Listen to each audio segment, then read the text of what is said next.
470조 원 규모의 내년도 예산안이 국무회의에 상정됐습니다. 10년 만에 슈퍼 예산인데요. 어디에 어떻게 쓰이는지 취재기자와 자세히 짚어보겠습니다.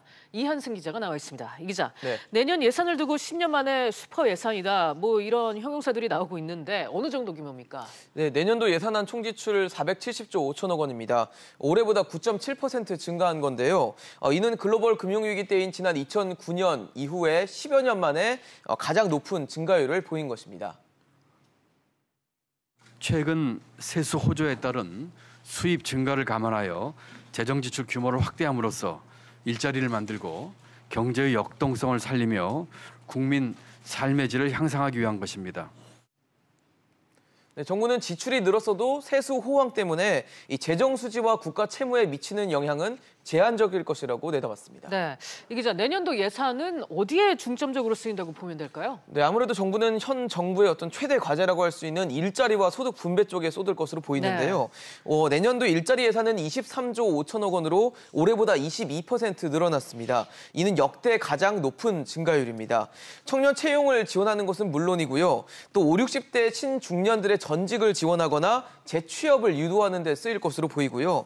또 사회서비스 일자리 9만 4천 명을 창출하고 또 공무원 2만 1천 명을 또 충원하는 등 이 공공부문 일자리 확대에도 쓰일 것으로 보입니다.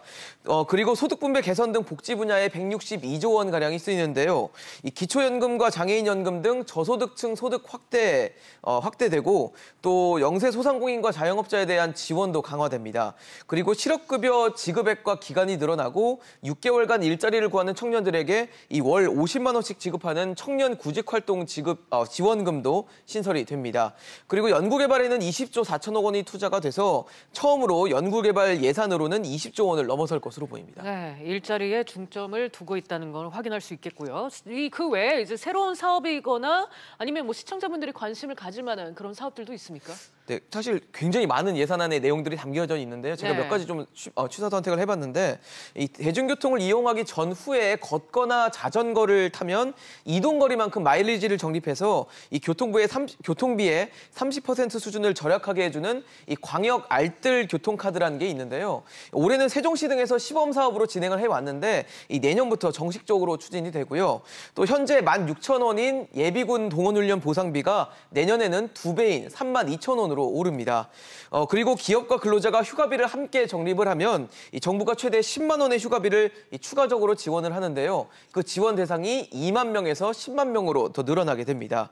또 특수고용직이나 자영업자 등 이 고용보험이 적용되지 않는 사람들에게는 월 50만 원의 출산급여도 지급된다고 합니다. 네, 이 기자, 이 일자리와 복지, 현 정부의 이제 큰 숙제라고 할 수가 있는데 둘 다 잡을 수 있을까요? 일단 예산안은 설정을 해놨는데 이를 어떻게 하면 효율적으로 집행하느냐가 더 중요할 것으로 보입니다. 올해 일자리 안정자금 같은 경우도 신청률은 95% 수준인데 집행률은 40%에 미치지 못하면서 이 비판을 받고 있는 상황이거든요. 네. 그래서 정해진 예산이 정해진 대상에게 얼마나 효율적으로 쓰일까가 예산안의 어떤 집행에 관건이 될 것으로 보이고요.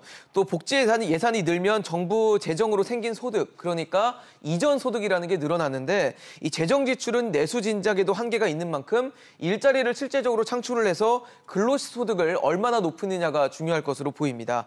야당이 현 정부의 소득 주도 성장을 두고 세금 주도 성장이라고 비판을 하고 있는 만큼 이 내년도 예산에는 국회에 제출이 된다면 야당의 거센 반발이 예상되고 있습니다. 그렇군요. 알겠습니다. 지금까지 이한승 기자와 얘기 나눴습니다. 잘 들었습니다.